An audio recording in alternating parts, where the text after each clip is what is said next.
The unfolding situation in Ferguson, Missouri did not emerge out of a vacuum. It's the result of over 2 decades worth of the increasing militarization of US law enforcement.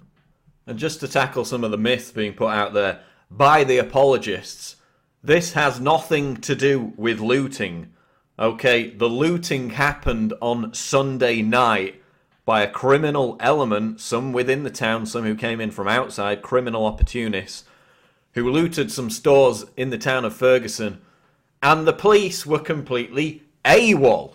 You notice that the police, the riot police, the militarised cops with sniper rifles, only showed up in force to oppress peaceful demonstrators and journalists. They were nowhere in sight when the actual looting was going on. And in fact, Monday night, Tuesday night, Wednesday night, the looting had virtually stopped. This crackdown has nothing to do with looting. And now we see an actual deliberate effort to target journalists and to hide the police brutality that's unfolding. Watch this clip.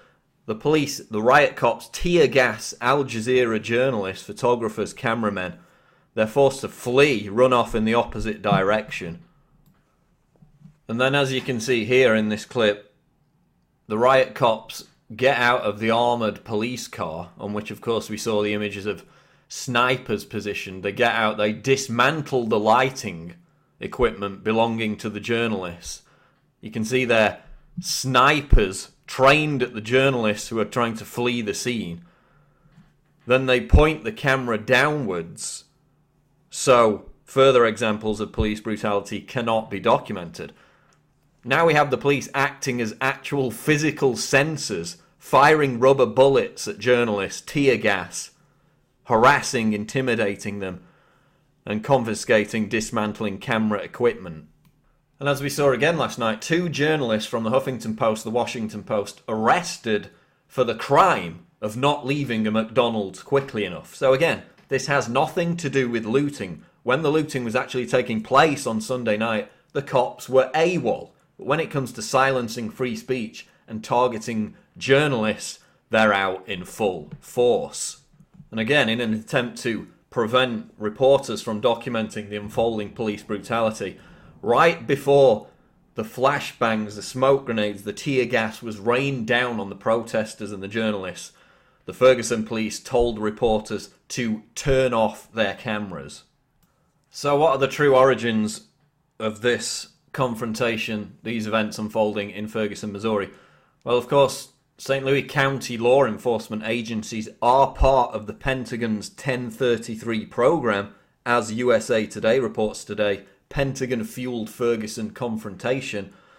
So they're part of this program where local police departments throughout the country, throughout America, so this is not an isolated case in Ferguson, get access, not only access, cheap access to military equipment such as armoured vehicles, MRAPs, Bearcats, etc., as well as pistols, rifles, guns, etc., that were formerly used in places like Afghanistan and Iraq to hunt insurgents.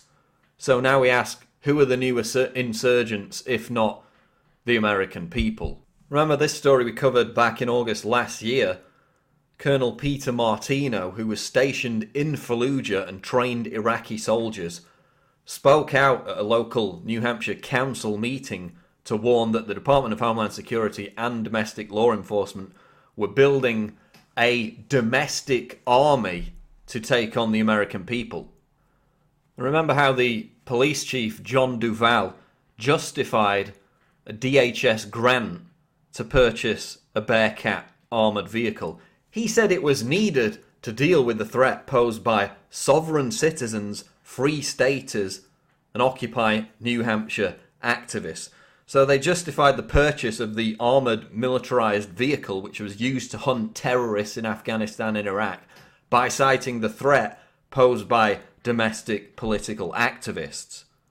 Which of course all ties into this increasing militarisation, increasing brutality of American policing. We had the big ACLU report recently. War comes home, the excessive militarisation of American policing.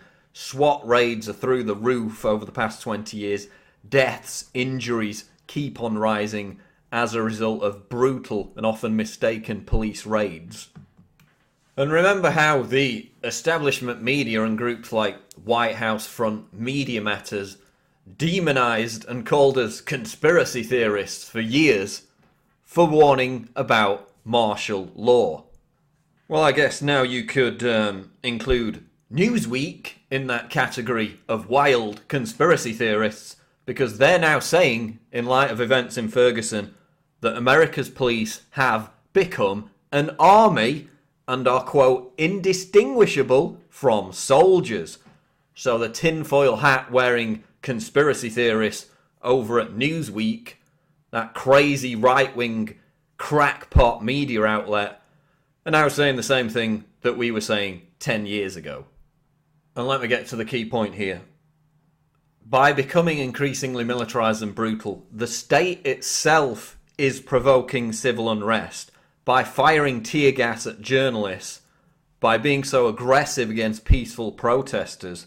They're the ones inciting riots. They want the riots. They want the civil unrest to spread, because then they can justify the crackdown against political activists and dissidents that they've been planning for years.